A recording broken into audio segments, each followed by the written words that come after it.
Hello student, welcome to success science. तो देखिए, अभी तक हम लोगों की हम लोग न्यूट्रिशन साइंस पढ़ रहे थे ना।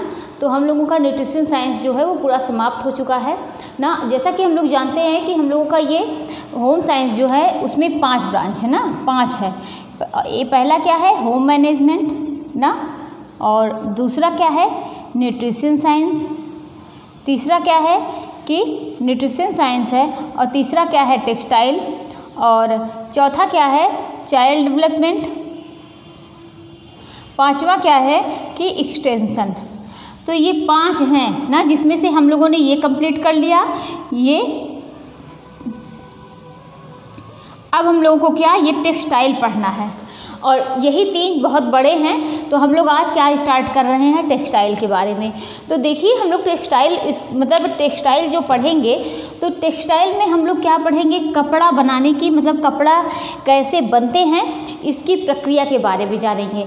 कपड़ा कैसे बनती है, किन चीज़ों से बनते हैं, कपड़ा पे क्या क्या प्रोसेस किए जाते हैं, क्या कपड़ा बनने के बाद, जैसे करघे से, ये करघा होता क्या है, कपड़े से बनने के बाद जब कपड़ा बन के निकला तो क्या हम लोग तुरंत पहन लेते हैं, नहीं तो उस मतलब क्या क्या कौन कौन सी परिचर्या की जाती है, मतलब कई तरीके से हम लोग काफ़ी चीज़ें पढ़ेंगे। तो आज हम लोग इसका बस एक हम लोग मतलब एक अपना आइडिया, एक मतलब एक तरीके से खाका एक तरीके से बनाएंगे कि क्या क्या हम लोग इसमें क्या क्या चीज़ें हैं और क्या क्या हम लोगों को पढ़ना है। तो देखिए, पहले हम लोग देखते हैं कि ये हम लोग को क्या है, टेक्सटाइल पढ़ना है।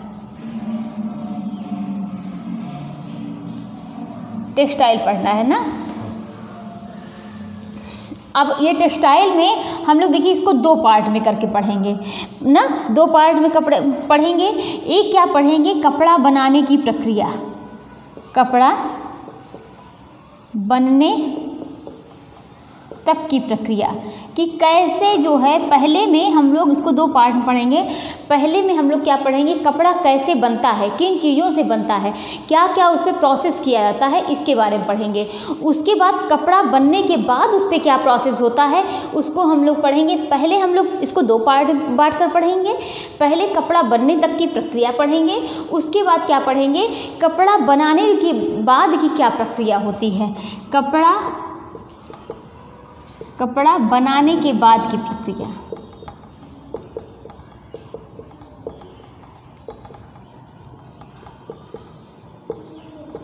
तो हम लोगों ने क्या समझा कि कपड़ा बनने तक की प्रक्रिया और कपड़ा बनाने के बाद की प्रक्रिया, ये 2 चीज़ हम लोग पढ़ेंगे ना। तो देखिए, हम लोग स्टार्ट करते हैं कि कपड़ा बनने तक की प्रक्रिया। सबसे लंबा जो ये है, सबसे लंबा ये है, मतलब आप एक तरीके से मान लीजिए कि मतलब पूरी टेक्सटाइल में ये कम से कम 70% है। कितना, मतलब 70% है, और मात्र जो है ये 30% होगा।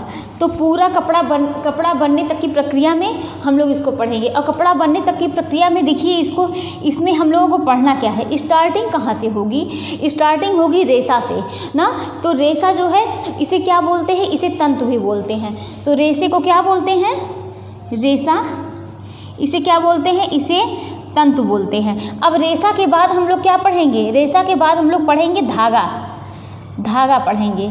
जब मतलब कोई रेशा प्राप्त होगा, पहले हम लोग रेशे को लेते हैं। अब रेशे में कई प्रकार के रेशे हैं ना, जैसे कि रेशे में कई प्रकार के रेशे होते हैं, जैसे कि लिनन हो गया, कपास हो गया, मतलब और क्या हो गया, कापोक हो गया, कई प्रकार के रेशे पढ़ेंगे। उसके बाद हम लोग क्या पढ़ेंगे, धागा पढ़ेंगे। जब रेशे से हम लोग क्या बनाएंगे, धागा से बनने के बाद उसके बाद क्या प्राप्त होगा हम लोगों को कि कपड़ा,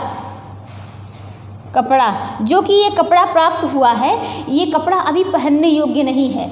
ये जब धागा किस पे जाएगा, किस पे, लूम पर ना। धागा किस पर चढ़ता है, लूम पर। ये क्या है, करघा है। लूम को क्या बोलते हैं, करघा। अब यहीं पर हम लोग करघे के पार्ट को पढ़ेंगे। करघे के कई पार्ट होते हैं, हार्नेस, सीड, शटल या रीड, कंघी, मतलब शटल या रीड, मतलब सारी चीज़ें जो हैं यहाँ पर लूम पर पढ़ेंगे, यानी करघे के पार्ट क्या हैं। और इसको जो है, इसमें भी काफ़ी क्वेश्चन यहाँ से आते हैं करघे से ना। तो हम लोग क्या पढ़ेंगे, पहले रेशा तंतु पढ़ेंगे, फिर उसके बाद धागा को क्या बोलते हैं, यार्न बोलते हैं। उसके बाद हम लोग पढ़ेंगे फैब्रिक यानी कपड़ा। उसके बाद हम लोग क्या पढ़ेंगे, पहनने योग्य कपड़ा।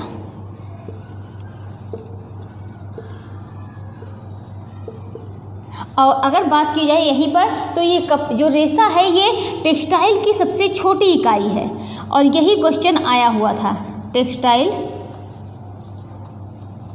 की सबसे छोटी इकाई जिसे क्या बोलते हैं, रेशा या तंतु बोलते हैं। इसी तंतु से क्या बनेगा, धागा बनेगा ना, इसी तंतु से धागा बनेगा। और क्या होगा उसके बाद हम लोग, उसके बाद क्या बने, जब ये धागा बना फिर धागे को हम लोगों ने किस पर चढ़ाया, लूम पर, करघे पर। फिर करघे से क्या बना, कपड़ा बना। कपड़े जब यहाँ से हम लोग करघे के पार्ट को पढ़ेंगे, फिर करघे से हम लोगों को क्या मिलेगा कि जो कपड़ा जो मिलता है ना वो ग्रे गुड या ग्रीस गुड के नाम से जाना जाता है। और इसे क्या बोलते हैं, इसे जो है, इसे ये जो कपड़ा होता है यहाँ से प्राप्त होता है ये मटमैले रंग का होता है। उसके बाद जब क्या है कि उसके बाद हम लोग, इसके बाद मतलब जो कपड़ा मिला है वो मटमैले रंग का होगा। उसके बाद उस पर कई प्रोसेसिंग की जाएगी, कई प्रकार की परिचर्याएँ की जाएंगी ना, तब क्या होगा कि हम लोगों को पहनने योग्य कपड़ा प्राप्त होगा। अच्छा, हम यहीं पर देखते हैं कि बात करें अगर रेशे की, तो रेशा जो है, जो रेशा है वो कई प्रकार के होते हैं। तो रेशे का वर्गीकरण करें तो रेशे के वर्गीकरण को हम लोग कई, मतलब आप समझिए कि एक एक रेशे को पढ़ने में करीब एक दिन लगेंगे। कई रेशे, मगर इसको लंबा क्लास हो गया तो उसको 2 दिन लग जाएंगे। तो रेशे का वर्गीकरण करेंगे तो रेशे का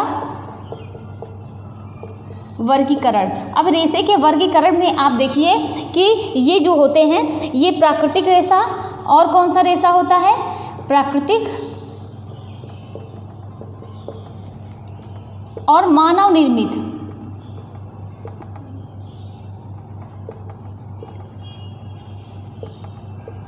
तो 2 रेशे हो गए, एक प्राकृतिक रेशा हो गया, दूसरा मानव निर्मित रेशा हो गया।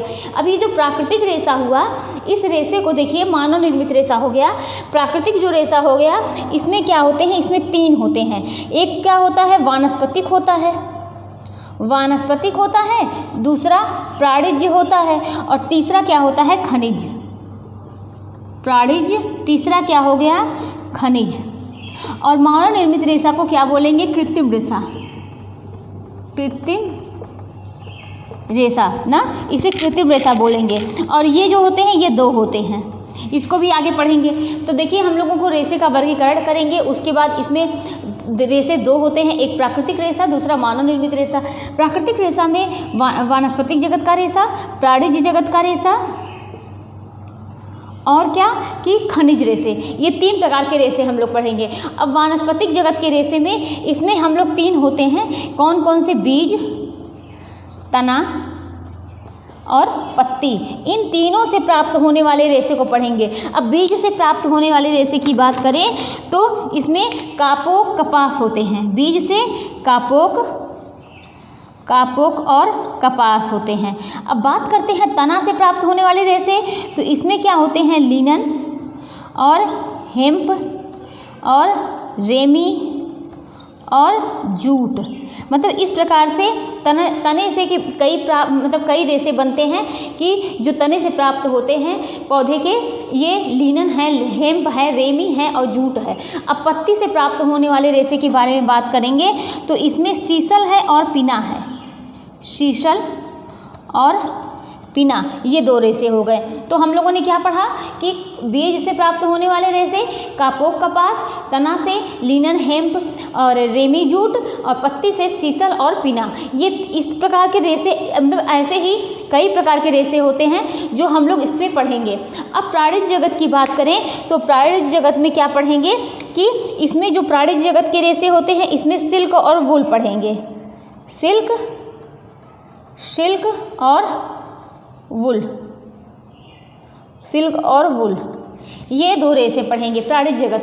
क्योंकि सिल्क, जैसा कि आप लोग जानते हैं ना कि ये बॉम्बेक्स मोरी नाम का जो कीड़ा होता है उससे प्राप्त होता है सिल्क रेशा। और ये जो है ऊँट, भेड़, बकरी, खरगोश, ये सब चीज़ों से क्या प्राप्त होता है कि जो हम लोग जब ठंडक के समय जो ऊनी कपड़े पहनते हैं तो ऊन का निर्माण किससे होता है, कई प्रकार के जो होते हैं, ऊँट होते हैं, भेड़ होते हैं और बकरी होती है और क्या खरगोश होते हैं, इन सब से क्या प्राप्त होता है, ऊन प्राप्त होता है। तो प्राणिज जगत से मतलब सिल्क जो रेशम हम लोगों को प्राप्त होता है वो किससे, बाम्बेक्स मोरी नाम के कीड़े से प्राप्त होता है ना।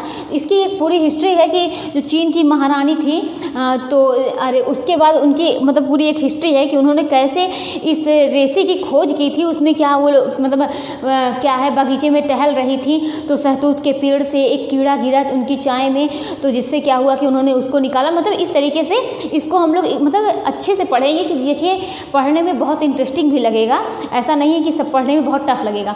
तो ये क्या है, सिल्क है, वूल है। और हम लोग खनिज जगत के रेशे के बारे में बात करें तो इसमें क्या है, इसमें क्या है कि गोल्ड पढ़ेंगे, गोल्ड और सिल्वर ना, सिल्वर और क्या पढ़ेंगे कि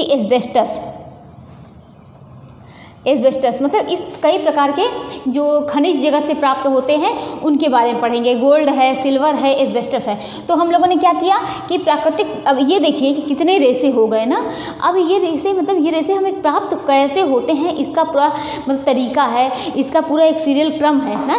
पहले क्या किया था, पहले काटा जाता है, पहले हार्वेस्टिंग की जाएगी, फिर उसके बाद मतलब कैसे सारी चीज़ें की प्रक्रिया होगी उसका पूरा सीरियल क्रम। जैसा कि आप जानते होंगे कि नेट में जो है इसका पूरा सीरियल क्रम लगाने को आता है कि कैसे कैसे हम एक मतलब रेशे को कैसे कैसे प्राप्त करते हैं।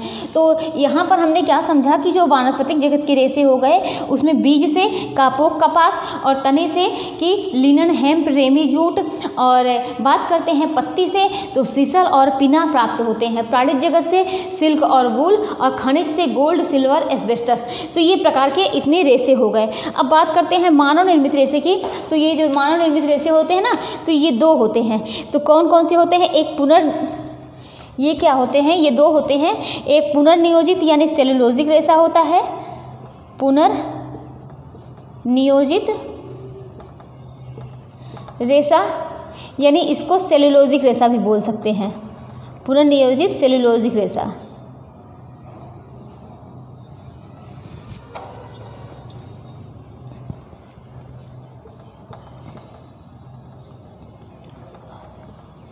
रेशा ना। और दूसरा रेशा कौन सा होता है, रासायनिक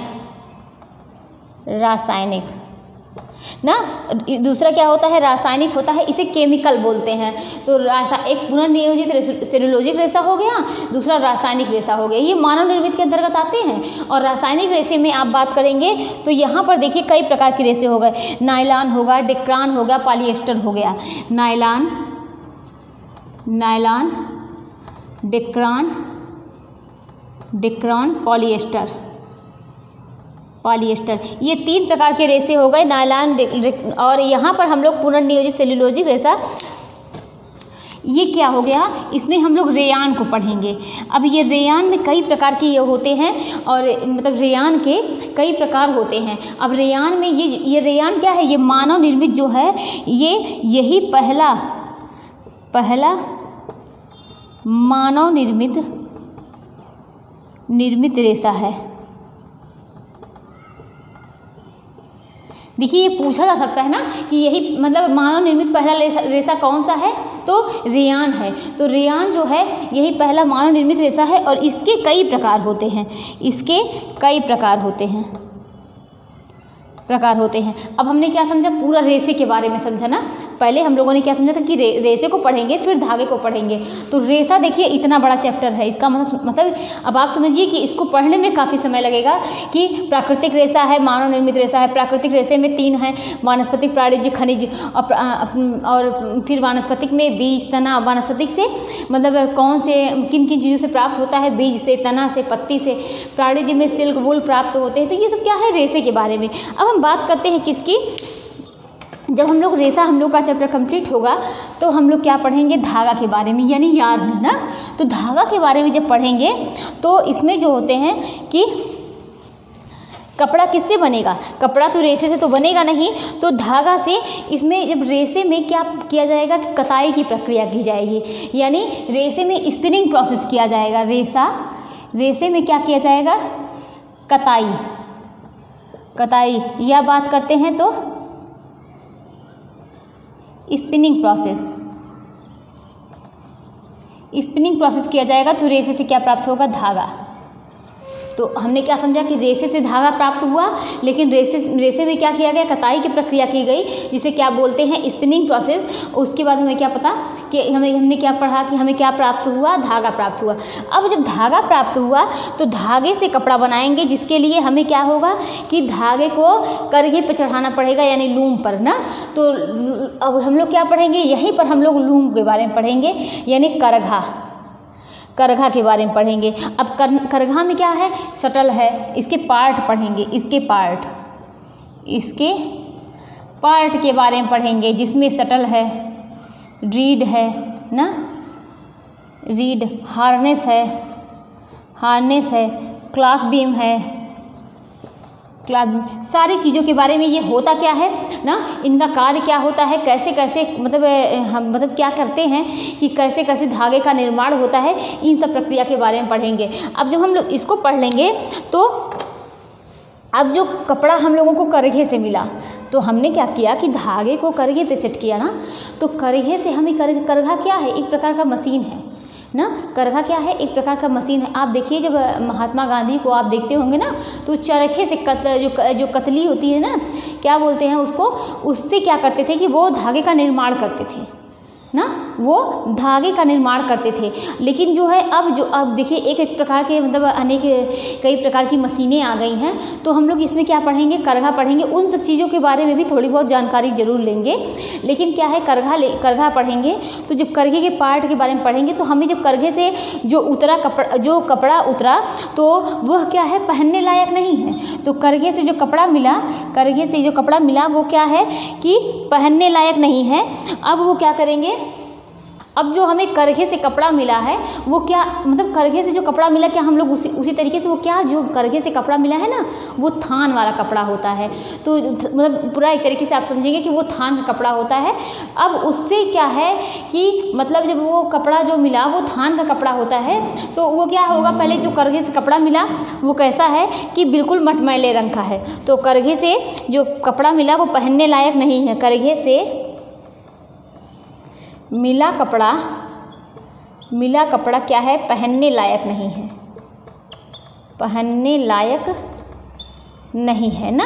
करघे से मिला कपड़ा क्या है कि पहनने लायक नहीं है। इस पर बहुत सी प्रक्रियाएं होंगी, तब यह क्या होगा कि पहनने लायक होगा। और बिना प्रक्रियाओं के, बिना परिसज्जा के ये हम पहन नहीं सकते हैं ना। तो इस पर क्या होगा कि इस पर कौन कौन सी, अभी हम लोग यहीं पर परिसज्जा के बारे में पढ़ेंगे कि परिसज्जाएँ कौन कौन सी हैं। मर्सराइजिंग है ना, मर्सराइजिंग है, सेन्फोराइजिंग है, और क्या है कि सेन्फोराइजिंग है, कैलेंडरिंग है, और क्या है कि मोयरिंग है, टेंटरिंग है ना। तो ये सब मतलब, अब टेंटरिंग क्या है कि मतलब इसको क्या करते हैं कि करघे से कपड़ा मिला है, तो वो क्या चारों तरफ से सब बराबर होता है, नहीं, तो उसको चारों तरफ से फंसा के उसको बराबर किया जाता है। तो ये सब क्या है कि मर्सराइजिंग है, सेन्फोराइजिंग और टेंटरिंग है, और क्या मोयरिंग है, सिंसरिंग है। मतलब कई प्रकार के इस प्रकार के क्या हैं कि ये सब जो है परिसज्जा है। और कैलेंडरिंग है। तो सारी चीज़ों को क्या है हम लोगों को पढ़ना है। मतलब ये जो है ये मतलब आप समझ लीजिए कि एक छोटा टुकड़ा है, और इसको जो है ये मतलब सिर्फ इतना ना, तो अभी इसको पढ़ने में बहुत समय लगेगा। तो ये सब क्या है, परिसज्जा है। और उसके बाद क्या हम लोग पढ़ेंगे कि सारे जो है इसमें कई सारे केमिकल प्रोसेस किए जाते हैं ना। ये जो कई सारे केमिकल प्रोसेस किए जाते हैं। अब ये केमिकल प्रोसेस में क्या देखेंगे, वाटर रिफ्लेंट है ना, वाटर रिफ्लेंट है, और क्या है कि फायर प्रूफ है। विभिन्न सारे जो है केमिकल प्रोसेस आजकल कपड़ों पे किए जाने लगे हैं। उसके बाद हम लोग क्या देखेंगे, इसी में दो प्रकार की टेक्नोलॉजी, कपड़ों में जो है 2 प्रकार की टेक्नोलॉजी को पढ़ेंगे कि एक नैनो है, दूसरा क्या है कि प्लाज्मा टेक्नोलॉजी। कौन कौन सी 2 टेक्नोलॉजी को पढ़ेंगे, लॉजी को, एक क्या है कि नैनो है, नैनो, दूसरा क्या है प्लाज्मा।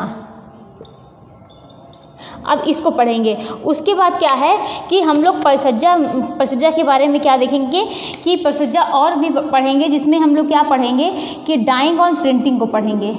परिसज्जा में एक डाइंग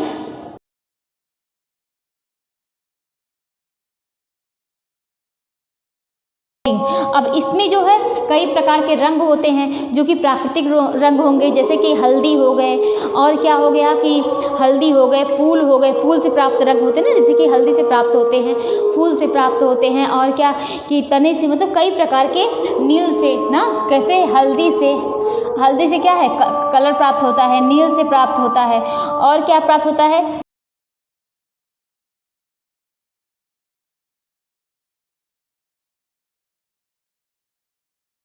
तो कपड़े पर पहले क्या किया गया, मटमैला कपड़ा प्राप्त हुआ, फिर उसको मतलब हम लोग क्या किए कि उसको परिसज्जा की गई कि मटमैला कलर का जो कपड़ा है उसको सही किया गया, उसका कलर उस तरीके का हटाया गया, फिर उस पर क्या है कि कई प्रकार की परिसज्जा हुई, तो उसके बाद क्या है कि मतलब ये जो डाइंग प्रिंटिंग मतलब कलर किया गया और प्रिंट छपाई की गई। अब ये कपड़ा क्या है, क्या ये कपड़ा जो है ये इसी तरीके से रहा होगा? नहीं, तो जब हमको कपड़ा हम लोगों को प्राप्त हुआ तब इस पर क्या है ये कलर किया गया होगा ना। फिर कलर करने के बाद क्या है ये सब इस तरीके की देखिए कढ़ाई की गई है, इस पर क्या है कुछ कपड़े पर प्रिंटिंग की जाती है, तो प्रिंटिंग की जाएगी, कढ़ाई की जाएगी, ये सब क्या है, ये सब कपड़े के मतलब कपड़े को उसके बाद कितने प्रोसेस से होने के बाद ये कपड़ा क्या होता है कि हम लोग क्या करेंगे, सिलाई के बारे में पढ़ेंगे ना। तो इसमें हल्दी, नील मतलब इन सबसे क्या हो गया, डाइंग हो गया। हम लोग प्रिंटिंग पढ़ेंगे, तो प्रिंटिंग में हम लोग जो मतलब कई प्रकार के प्रिंटिंग होते हैं उसके बारे में पढ़ेंगे, और जो डाई होगी उसमें हम लोग क्या है संश्लेषित डाई के बारे में पढ़ेंगे। अब संश्लेषित डाई में basic dye, sulphur dye, indigo dye, तो इस प्रकार से हम लोग कई प्रकार के डाई के बारे में पढ़ेंगे, basic dye, sulphur dye, indigo dye. तो हम लोग basic dye, sulphur dye, indigo dye, azo dye. अब एजो डाई के बारे में एक चीज़ हम लोग जानते हैं कि एजो डाई को जो है ये बैन कर दिया गया है ना, एजो डाई को क्या कर दिया गया है, बैन कर दिया गया। देखिए ये भी क्वेश्चन बनता है कि कौन सी ऐसी डाई है जिसको बैन कर दिया, क्योंकि इससे क्या है, इससे जो है इससे कैंसर हो रहा था ना, एजो डाई से कैंसर हो रहा था, तो इसको क्या कर दिया गया, बैन कर दिया गया। तो पूछा जा सकता है कौन सी ऐसी डाई है जिसे बैन कर दिया गया है। तो इस प्रकार से हम लोग क्या पढ़ेंगे, कई प्रकार के डाई के बारे में पढ़ेंगे। अब उसके बाद क्या है, रंगाई के बारे में पढ़ेंगे। रंगाई के बारे में पढ़ेंगे कि रंगाई की अवस्था, देखिए रंगाई जो है 3 प्रकार से की जाती है, या तो रेसे पे कर उठती है रंगाई, या तो धागे पे कर उठती है रंगाई, या तो कपड़े पे रंगाई कर उठेगी। तो मतलब रंगाई जो होती है वह 3 अवस्था में की जाएगी, रेसे पर, धागे पर, कपड़े पर। तो रंगाई की अवस्थाओं के बारे में पढ़ेंगे। रंगाई की अवस्था रेशा, धागा और किस पर कि कपड़े पर। तो इस प्रकार से फिर उसके बाद क्या है कि इतना हम लोग को देखेंगे कि अब रंगाई हो गई। फिर हम क्या है कि अब जो है फिर हम लोग क्या पढ़ेंगे कि जो मतलब कपड़े हम लोग पहनते हैं कि जैसे कि कुछ जो है कि डाई की टर्मिनोलॉजी पढ़ेंगे। जैसे कि कपड़े जो हम लोग पहनते हैं ना, तो कभी कभी आप देखिए कि धूप में कलर उड़ जाते हैं ना, या तो देखिए जहाँ पर कपड़े की मतलब कपड़े की रगड़ होती है आपस में वो उड़ जाता है। कपड़ा जो है फेड कैसे हो जाता है, धूप की वजह से कपड़ा कैसे उड़ जाता है, मतलब ये सब चीज़ों के बारे में हम लोग पढ़ेंगे कि रंगों का उड़ना ना, कि क्या कर पढ़ेंगे। फिर डाई की टर्मिनोलॉजी पढ़ेंगे, डाई की टर्मिनोलॉजी। तो इसको पढ़ने के बाद फिर क्या पढ़ेंगे कि परिसज्जा के बारे में पढ़ेंगे, प्रिंटिंग। अब छपाई के बारे में पढ़ेंगे कि अब छपाई जो होती है इसमें देखिए कई छपाई होती है, अवरोधक होती है, बॉटिक छपाई होती है ना, स्टेंसिल छपाई होती है, और क्या ब्लॉक छपाई होती है, ट्रांसफ़र छपाई होती है, फर छपाई होती है, स्प्रे प्रिंटिंग होती है, रोलर प्रिंटिंग होती है। मतलब इस प्रकार से कई प्रकार की हम लोग छपाई के बारे में पढ़ेंगे। तो हमने क्या देखा कि सोचिए मतलब हम लोग रेशे के बारे में पढ़ रहे हैं, धागे के बारे में पढ़ रहे हैं, अब कितनी परिसज्जाएँ हो रही हैं उसके बारे में हम लोग पढ़ रहे हैं, कितनी प्रकार की छपाई है उसके बारे में पढ़ना है। अब उसके बाद जो है हम कपड़ा बनाने के लिए क्या करेंगे कि कपड़ा बनाने के लिए जो कभी कभार देखिए कभी कभी ऐसा होता है कि कुछ मतलब सारे कपड़े जो है सिर्फ रेसे से नहीं बनते, सिर्फ धागे से नहीं बनते, कभी कभी जो है घोल से, जो रेसे के घोल होते हैं उस तरीके से कपड़े बनाए जाते हैं, उसे क्या बोलते हैं कि टापा क्लॉथ बोलते हैं। तो रेसे के जो घोल से कपड़े बनते हैं, रेसे के घोल से उसे क्या बोलते हैं, टापा क्लॉथ। तो इस प्रकार से हम लोगों को इसके बारे में पढ़ना है, कैसे ये मतलब किस प्रकार से ये बनती है ना, इसको ये कैसे बन के तैयार होती है। अब हमारे पास जो है क्या कपड़ा का मतलब पूरा हम लोग इतना सारी चीज़ पढ़ेंगे। एक थान वाला कपड़ा आ गया। अब जब थान वाला कपड़ा आ गया, अब उस पर क्या होते हैं, इसके परिवर्तित रूप में हम क्या करेंगे, उसको परिवर्तित करके, उसको सिल करके हम क्या करेंगे, उसको पहन सकेंगे ना, उसको अपने मतलब जिस प्रकार से हमको पहनना है। तब उसके बाद हम लोग क्या करेंगे उसका, अब हम लोग क्या पढ़ेंगे, इसका पार्ट 2, इसका क्या पढ़ेंगे, पार्ट 2 पढ़ेंगे ना। तो जैसे इसको क्या करेंगे, इसमें हम लोग क्या पढ़ेंगे कि अभी देखिए, अभी हम लोगों ने पढ़ा मतलब पूरा कंप्लीट नहीं किया। क्या पढ़ना है हम लोगों को, सिलाई मशीन के बारे में, क्योंकि बिना सिलाई मशीन के हम पहनने योग्य कपड़ा कैसे बना सकते हैं। बिना सिलाई मशीन के हम कपड़ा जो है वो पहनने योग्य कैसे बना सकते हैं। इसमें हम लोग क्या पढ़ेंगे, सिलाई के पार्ट के बारे में पढ़ेंगे। और आप जानते हैं कि सिलाई मशीन के पार्ट जो हैं वो पूछे जाते हैं ना, इसमें फीडबैक क्या होता है।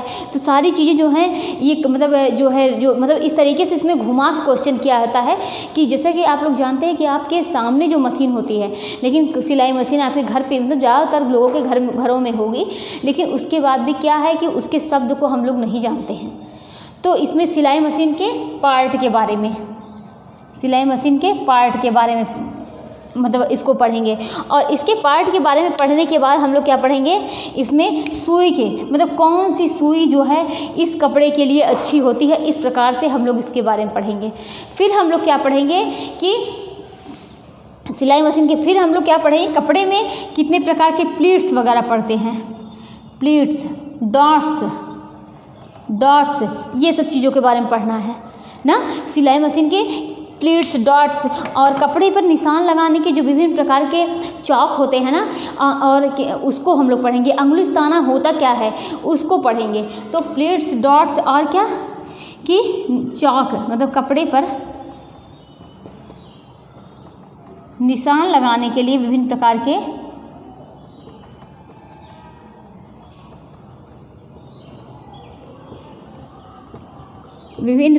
चाक के बारे में पढ़ेंगे ना।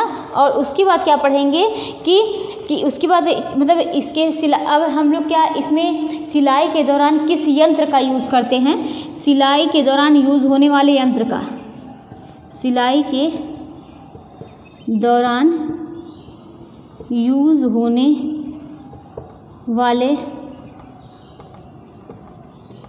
यंत्र के बारे में पढ़ेंगे।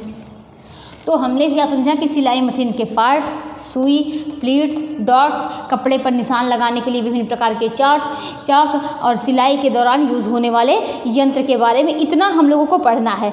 अब हम लोग क्या है, जब हम लोग के पास क्या है कि सिल लिए हम लोग ना, अभी हम लोग क्या है कि सारी चीज़ें इतना समझा। अब हम लोग क्या पढ़ेंगे कि कॉलर, जब कपड़े बन गए तो विभिन्न प्रकार के मेनरिफ कॉलर क्या होते हैं, मतलब कई प्रकार के ऐसे कॉलर आएंगे, उसको हमको पढ़ना है। फिर उसके बाद कई प्रकार के जेब होते हैं ना, उसको हम लोग पढ़ेंगे। उसके बाद मतलब पॉकेट के बारे में पढ़ेंगे। उसके बाद हम लोग क्या पढ़ेंगे, कई प्रकार की स्लीव्स होती हैं, स्लीव कई प्रकार की होती हैं, उसके बारे में हम लोगों को पढ़ना है। तो मतलब हम लोगों को क्या है, कई प्रकार के कॉलर, कई प्रकार के क्या है कि पॉकेट, कई प्रकार के स्लीव के बारे में हम लोगों को पढ़ना है। उसके बाद हम लोग क्या पढ़ेंगे, अब हम लोगों को इतनी चीज़ें प्राप्त हो गई, कपड़े हम लोगों के पास बनकर तैयार हो गए, चाहे वो कॉलर लगा के बने हो, चाहे वो मतलब कई प्रकार की स्लीव, अनेक प्रकार की स्लीव लगा के बने हो, कपड़े जो है वो बनकर तैयार हो गए। अब हम लोग क्या पढ़ेंगे, कपड़े पर जब कपड़े पहनेंगे तो उस पर जो है विभिन्न प्रकार के दाग लगेंगे ना, जब आप कपड़े पहनेंगे तो गंदे तो होंगे ही ना। जब वो गंदे होंगे तो कभी ऐसा होगा, कभी नेल पेंट का दाग लग गया, कभी पसीने का दाग लग गया, कभी स्याही का दाग लग गया, कभी चाय का दाग लग गया, कभी कोई हरी चीज़ें हैं उनकी दाग लग गई, कभी हल्दी का दाग लग गया। तो मतलब कई प्रकार के दाग के बारे में पढ़ेंगे। इन दाग को कैसे छुड़ाया जाता है इसके बारे में पढ़ेंगे। तो अब हम लोग क्या पढ़ेंगे, देखिए हम लोगों का एक पार्ट इसका ख़त्म हो गया था। अभी जो कपड़ा बनने के पहले की प्रक्रिया थी ना, उसको हम लोगों ने पढ़ा। अब हम लोग दूसरी प्रक्रिया पढ़ेंगे जो कपड़ा बनने के बाद की प्रक्रिया है। तो कपड़ा बन के हम लोगों के पास आ गए हैं, अब हम लोग उसको यूज़ कर रहे हैं। अब उस पर विभिन्न प्रकार के दाग लग रहे हैं। जैसे कि चाय कोई पी रहा है तो कपड़े पर चाय गिर गई, तो दाग के बारे में पढ़ेंगे ना। अब वो दाग जो है चाहे जिस भी चीज़ का हो, नेल पेंट का दाग हो गया ना, नेल पेंट का, स्याही का दाग हो गया, स्याही का, और किसका कि पसीने का दाग हो गया, पसीने का, और किसका दाग हो गया, खून का, लिपस्टिक का ना, तेल का। तो ये सब क्या है, दाग हैं। अब इन दाग को कैसे छुड़ाया जाएगा इसको पढ़ना पड़ेगा ना। तो हमने क्या समझा कि विभिन्न प्रकार के दाग हैं, चाहे वो चाय हो गए, काफ़ी हो गई। और देखिए यहाँ से क्वेश्चन आते हैं कि अगर आप, जैसे कि अभी हम लोग ये पढ़ रहे थे हीमोग्लोबिन के चैप्टर के बारे में, जब हम लोग पढ़ रहे थे ना, तो उसमें हम लोगों ने समझा था कि जब मतलब अगर कपड़े पर खून के दाग ना, इसमें देखिए खून का दाग लिखे, हाँ, अगर ये खून के दाग अगर जो है लग जाए तो उसे गर्म पानी से नहीं छुड़ाना चाहिए। अगर वो गर्म पानी से छुड़ाएंगे तो उसमें क्या होगा कि जो उसमें प्रोटीन होता है वो जम जाता है। जब भी आप खून के दाग को छुड़ाएं तो ठंडे पानी से छुड़ाएं। हम लोग नेल पेंट के, स्याही के, पसीने के, लिपस्टिक के, मतलब कई प्रकार के दाग को कैसे छुड़ाया जाता है इसके बारे में पढ़ेंगे। अब उसके बाद क्या पढ़ेंगे कि जब मान लीजिए कभी जो वाइट कलर का कपड़ा है, वाइट कलर का, तो मतलब कोई दाग ऐसा है कि नहीं छूट रहा है, या कपड़ा जो है मतलब पहनते इस तरीके से हो गया, तो वो क्या है कि मटमैले कलर का हो गया। तो उसके बाद हम लोग क्या पढ़ेंगे, ब्लीच के बारे में। तो हमने दाग पढ़ा, फिर ब्लीच। अब हम लोग क्या पढ़ेंगे, ब्लीच के बारे में पढ़ेंगे। ब्लीच के बारे में पढ़ने के बाद हम लोग क्या करेंगे कि ब्लीच हमने कर लिया, उसके बाद हम लोग क्या पढ़ेंगे, नील के बारे में ना, नील के बारे में। अब इसमें नील में कई प्रकार के हैं, ये दो प्रकार के होते हैं। एक जल में घुलनशील होते हैं, जल में घुलनशील,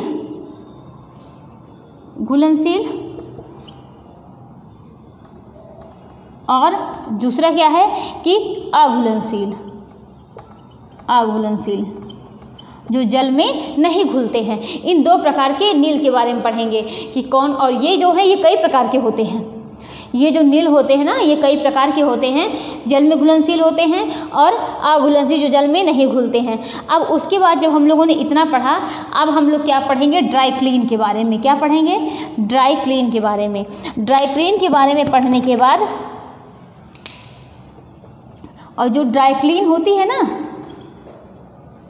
जो ड्राई क्लीन होती है, यह प्रोटीन जगत के रेशे के लिए अच्छी होती है। जैसे सिल्क और वूल के लिए ये प्रोटीन जगत का रेशा है, सिल्क और वूल के लिए ये अच्छी होती है। तो हम लोग ड्राई क्लीन के बारे में पढ़ेंगे, ड्राई क्लीन होती कैसे है इसके बारे में पढ़ेंगे। अब जब ड्राई क्लीन के बारे में हम लोग पढ़ लेंगे, उसके बाद हम लोगों को क्या पढ़ना है, केयर सिंबल ना, जो केयर लेवल होते हैं, इसको क्या बोलते हैं, केयर लेवल।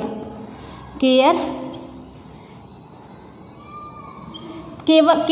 लेवल के बारे में पढ़ेंगे। इसमें जो है, इसमें कई केयर लेवल होते हैं। देखिए इस तरीके से बना होता है, आप कपड़े को उठाकर देखिए, उसके कॉलर पे या तो उसमें जो मतलब लगा होता है, तो उसमें बना होता है कि ये ड्राई क्लीन करने वाला होता है, या इसे फैला के सुखा सकते हैं, इसे निचोड़ सकते हैं, ये प्रेस करने वाला होता है। सारी चीज़ें जो हैं उसमें लगी होती हैं। तो उसमें देखिए इस तरीके से निशान बना होता है, ये बना होगा, फिर ऐसे ऐसे, ये ऐसे ऐसे बना होगा, या तो इस तरीके से बना होगा ना, और इसमें अंश भी रहेगा 30-60 डिग्री, मतलब इस तरीके से लिखा रहेगा। और क्या होगा कि ऐसे बना होगा ना। तो ये क्या है, केयर लेवल के बारे में पढ़ना है। अब केयर लेवल में पढ़ने के बाद हम लोग क्या करेंगे कि जो कपड़े पर कलफ लगाने की विधि पढ़ेंगे। कपड़े पर कलफ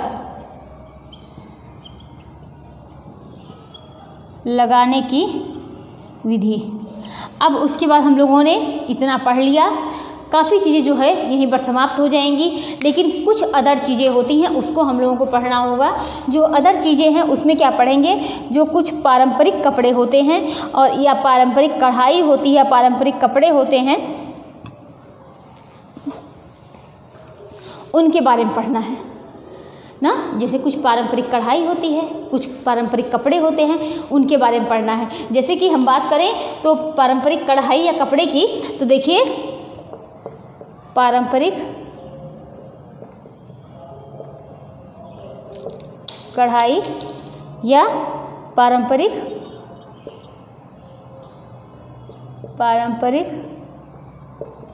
कपड़े, इसके बारे में पढ़ना है।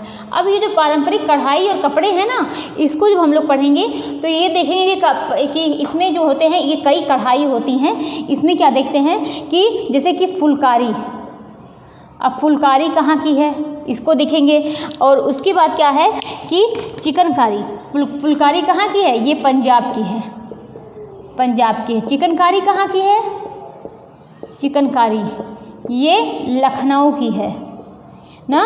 ब्रोकेट कहाँ का है, ब्रोकेट ये बनारस का है।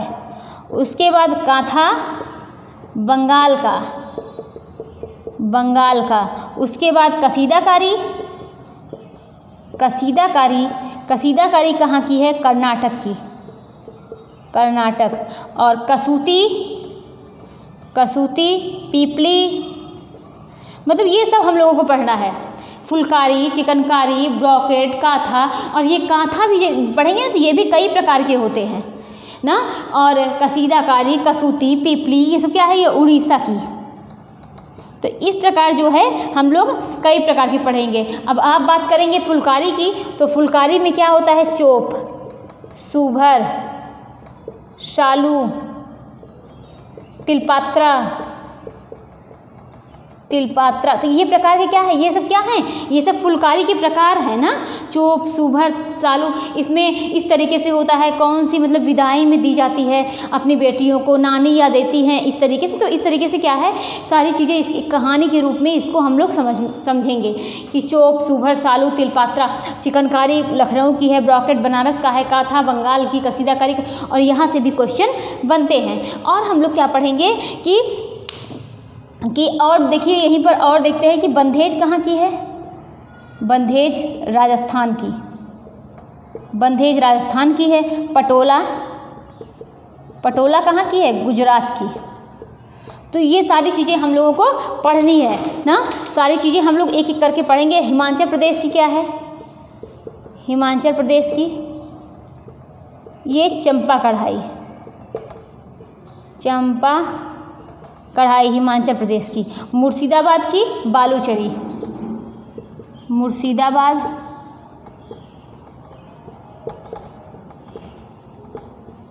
बालूचरी। तो मुर्शिदाबाद की बालूचरी है, बंधेज की राजस्थान, पटोला की गुजरात, हिमाचल प्रदेश का चंपा कढ़ाई। तो सारी चीज़ें क्या हैं, ये कढ़ाई के बारे में है। तो इतना हम लोग पढ़ने के बाद उसके बाद हम लोग क्या पढ़ेंगे कि पारंपरिक जो परिधान होते हैं, जैसे कि हम लोग क्या पढ़ेंगे, किमोनो के बारे में। अब ये किमोनो कहाँ का है, तो ये किमोनो जो है ये जापान का है, किमोनो। तो इस प्रकार से हम लोग कई परिधान के बारे में पढ़ना है। उसके बाद हम लोग क्या पढ़ेंगे कि जो इतना पढ़ने के बाद हम लोग क्या पढ़ेंगे, कुछ जो है क्या पढ़ेंगे, कुछ शब्दावली को पढ़ेंगे ना, कुछ संस्था को पढ़ना जो नेशनल और अगर बात करें तो नेशनल और इंटरनेशनल ऑर्गेनाइजेशन है उनके बारे में पढ़ना है। तो ये क्या है, ये पूरा मतलब आज देखिए कि मतलब अगर आप आधे घंटे में मान के चलिए कि ये इतनी चीज़ें हैं, लेकिन इसकी क्लास जो है बहुत लंबी होने वाली है और हम लोग एक एक करके इसको पढ़ेंगे। तो ये इतना हम लोग इसको पढ़ेंगे। उसके बाद क्या है, और स्टार्ट हम लोगों की कहाँ से होगी कि पहले रेसे से ना। तो जैसा कि हम लोगों ने समझा कि रेसे से प्राप्त करें, पहले हम लोग रेसे से क्या बनाएंगे, धागा बनाएंगे, धागे से क्या बनाएंगे, कपड़ा ना। और धागे को कपड़ा बनाने के लिए उस पर क्या करेंगे, लूम पर उसको चढ़ाएंगे यानी करघे पर। करघे को वहीं पर क्या करेंगे, करघे के पार्ट को पढ़ेंगे यानी लूम के पार्ट को पढ़ेंगे, उसका सीरियल क्रम पढ़ेंगे। और जितने रेसे होते हैं, रेसे के बारे में हम लोगों ने क्या समझा, रेसे जो होते हैं वो 2 प्रकार के होते हैं ना। तो सारी चीज़ें हम लोग एक एक करके पढ़ेंगे। तो ये जो टेक्सटाइल का आज एक मतलब एक तरीके से ऊपरी तौर पर ये देखना था किस तरीके से इसमें क्या क्या चीज़ें हैं और हमको कैसे पढ़नी है। तो आज के लिए इतना ही। अब कल से ये एक एक टॉपिक क्या है इसका स्टार्ट होगा। तो अब मिलते हैं कल किसी नए टॉपिक के साथ। तो थैंक यू।